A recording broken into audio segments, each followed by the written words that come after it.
Welcome to another episode of Smash JT. Those of you who have followed this channel for a while, I'd say over a year now, would have seen me predicted this moment right now. But if you're new to the channel, welcome. Don't forget, maybe subscribe if you enjoy people who predict things right. The Nintendo Switch Mini is happening. It's going to be called the Nintendo Switch Lite. And while it is extremely exciting, there are a few caveats to this thing that have me a little bit hesitant to jump full on board with it, but we're going to talk about it in detail in today's video.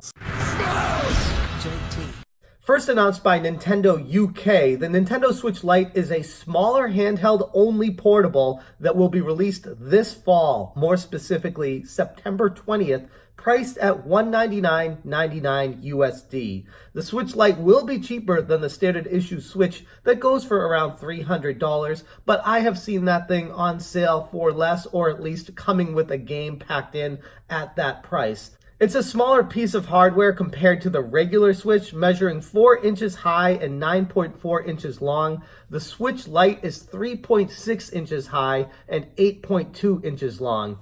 To show you guys the actual size differential physically, this is a regular size Switch, obviously. This is about 8.2 inches long, so taking one Joy-Con off the side makes it about the length of the Switch Mini. And then for the actual height of it, we're talking 3.6 inches, right about here. So about a half an inch shorter than the regular Switch.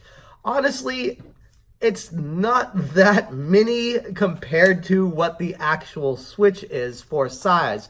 So the difference on this thing, yes, it will fit in your pocket, but it's not going to be like a Game Boy Micro or something tiny. It's still going to be a legitimate size to it. There are a lot of concessions that have been made to make it smaller and things that have been taken away from it. So I wouldn't say the Switch Lite is the end-all, be-all, must-have item for Nintendo Switch fans, but it is fitting that certain niche that was looking for a lower price point and maybe just a handheld only, something that's going to clearly be taking over for the 3DS crowd, and Nintendo has been phasing that out over the past couple of years. The Switch Lite clearly is going to be something that's taking over that market, and it makes sense to do so now. One of the biggest benefits to the Switch Mini is the battery life. For the regular Switch, we're looking at 2.5 to 6.5 hours of battery life, but typically I get about 3 hours if I'm playing an intense game like Breath of the Wild. When you look at the Switch Lite, they are giving it approximately 3 to 7 hours of battery life. So yes, it's got more battery life, but not much more. We're looking at about negligible, a half hour to an hour longer overall, depending on the games you're playing. So it does have a longer battery life. It is smaller to fit in your pocket, and they replaced the left Joy-Con buttons with a D-pad, which is awesome because most of the handheld games you'll be playing, you'd want that option to play with the D-pad. This is something that a lot of people have been clamoring for, and the Switch Lite is going to have it. That's really where the good things end with this thing. Yes, the price point is lower. Yes, it does have a few good things with it. And yes, it is smaller. But when you look at it compared to the Nintendo Switch and the abilities that you can have with that, it kind of falls tremendously short. One of the biggest things that it's missing is the ability to dock it. You cannot dock the Switch Lite. So you're going to have to charge it basically like a Game Boy and treat it like a Game Boy and treat it like a handheld console. Treat it like a PS Vita. You're not going to be able to plug this thing into a TV. You're not going to be playing games on the big screen with it. You have to look at the Switch Lite as its own system in its own world of small portable systems. As far as the weight is concerned, the Nintendo Switch weighs about 0.88 pounds, while the Switch Lite weighs about 0.61 pounds. So it is substantially lighter. We're talking about 25% lighter. The screen size is also substantially smaller. This is one of the concerns I had with it. The regular Switch screen size is 6.2 inches, and that a lot of people have said was pretty small. They were hoping for a bigger screen. The Switch Lite, since so many concessions were made with this, has a 5.5-inch touchscreen. we're talking almost a full inch smaller, which understandably so because it's a smaller console, it's a smaller system, it's something that obviously they need a smaller screen on it, except for the fact that the bezel around the sides is still pretty big. And that was something I was hoping they'd be able to remove the frame around the screen, or at least make that substantially smaller so that the system itself could be smaller with the same size screen. But it doesn't look like they decided to go in that direction for whatever reason. Most likely durability and battery life or whatever else you have. But unfortunately, because that bezel around the screen is still there, it's a much smaller screen. So this, again, is only going to be for hardcore portable fans on the Nintendo Switch. People that want this on the go and only care about gaming on the go, don't need to hook it up to a TV, don't care about the screen size, want to save money, and just want a portable system. Perfect for that niche audience. But unfortunately, because of the concessions they made making this thing, it's clearly not going to be for everybody. Something that I said in my Switch Mini prediction video over a year ago was that the Joy-Cons were going to be fused onto this thing because it would make sense as a portable system to not have them detachable, and Nintendo decided to go that direction. So I was right about that. The Joy-Cons are fused onto the Nintendo Switch, which brings up a gigantic concern that not a lot of people are going to be talking about right now, but you watch, just like I predicted this thing, there are going to be some serious issues if Nintendo does not fix the Joy-Con problems. I've had tons of problems with all my Joy-Cons, with drifts, with locking, with disconnecting, tons of other problems as well. Hopefully, since they'll be all in one, you're not going to have the syncing issue or the disconnecting issue. But if they don't fix the Joy-Con nub, if they don't fix the analog stick, there's going to be some serious issues if you can't just buy a different set of controllers and plug them into it.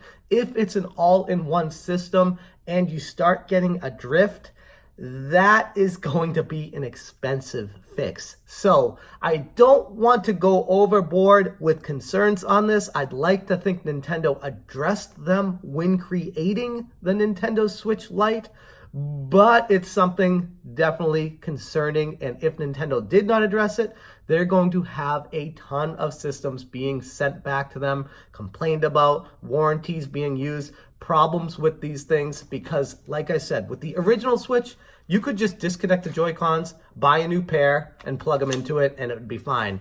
Now, not going to be so easy if they're all in one fused together. Not to mention, if you're going to be ramming this thing into your pocket, pulling it out over and over again, don't know how feasible that's going to be for the longevity of these control sticks, of these analog sticks, and if they're going to last for a long time. But I'm focusing a lot on the negatives with this thing. I just want to get my concerns out there preemptively so that I can tell you guys, yes, this is a good thing. It's exciting for that niche audience. I'm definitely going to get one, even though I already have a Nintendo Switch. Actually, I have two of them. I love my Nintendo Switch. I would love a portable of it. I've said it for a long time. So yes, definitely on board with this, but that doesn't alleviate any of the concerns I have going into it. But it is definitely something to keep in mind. As far as the Nintendo Switch Lite itself is concerned, they talked about how 3 different colors will be available when it releases on September 20th, yellow, gray, and turquoise.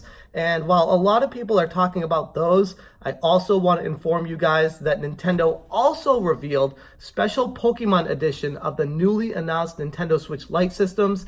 And there will be the Sagian and Zamazenta edition available on November 8th with the new Pokemon game. So something to keep in mind if you're interested in this and you want that design pattern, definitely hold out for November 8th.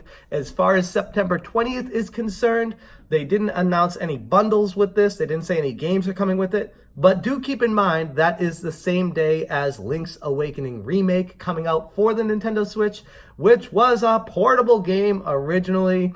And the Nintendo Switch Lite is a portable-only system, so who knows? Maybe Nintendo will make a package deal depending on the marketing, depending on what the market says, and if the sales are not there for this, maybe they'll package Link's Awakening in with this, or at least give some sort of deal. If you buy one, get the other for a discount. I'd be keeping close eye on that as well. That is pretty much all we know about the Nintendo Switch Lite at this present time. Again, I am cautiously optimistic about this thing. I am on board for buying it day one. I can't wait for it, but that doesn't alleviate my concerns. There are definitely some things in this thing that I wish they had changed. I wish they had updated. I wish they had a mini dock for this thing, even if it didn't work on a TV, just to be able to plug it in and charge. There's a ton of things that they could have done with this, but clearly there were cost-cutting measures to get the price point down to under $200. Concern I have with that is, for $100 more, you get the full-fledged Nintendo Switch, and for most people, they'd want the option for both. But again, this market is just for the niche audience that wants the Game Boy on the go type thing. So for them, it's perfect, but don't expect the full-fledged Switch experience. As far as the Switch Lite is concerned, they even talk about in their video, this is not going to work with games like 1-2 Switch because the Joy-Cons are fused on. But like I said in my prediction video, you can buy a separate set of Joy-Cons, connect it to it, and play those games regardless. Going forward, you'll have to look at the back of the box to see if it says portable mode or not, so that you know if your game will work with the Switch Lite or if it's only going to be for the Nintendo Switch, and how that's all going to pan out. Going to need to keep an eye on that. Some concerns I have with that. Leave you with this one. Nintendo's kind of going to be separating their audience a little bit. If one of these Switches has features that the other one doesn't, I have some concerns that they're kind of going to start leaving the features of the regular Switch out of games going forward, especially if the Switch Lite is successful. The infrared camera is gone from the bottom of the Joy-Con. The HD rumble is gone from the Joy-Cons. So a lot of the features that were in the original Nintendo Switch are missing in the Switch Lite. So going forward, Nintendo's going to be making games with that in mind, meaning that some of the things they didn't really even take advantage of with the Nintendo Switch will never be used, and that kind of sucks. I was looking forward to lots of games taking advantage of the camera, the HD rumble, but like Nintendo and their ideas, they make them, but they don't always utilize them. That's all I got for you guys today. Very interested to hear what you guys have to say about the Switch Lite, if you're on board with this thing, if you're excited about it, or if you're kind of like, yeah, it doesn't really have what I thought it would. It's not what I wanted out of a Switch Mini. It's just something to sell extra consoles, and I actually, at the end of the day, just want to hold out for the Switch Max, which we hear is in production as well, but hasn't been announced yet. So keep an eye out for that one. Make sure you're subscribed to the channel for future updates. That's all I got for you guys today. Thank you so much for watching, and as always, you stay smashing. Smash,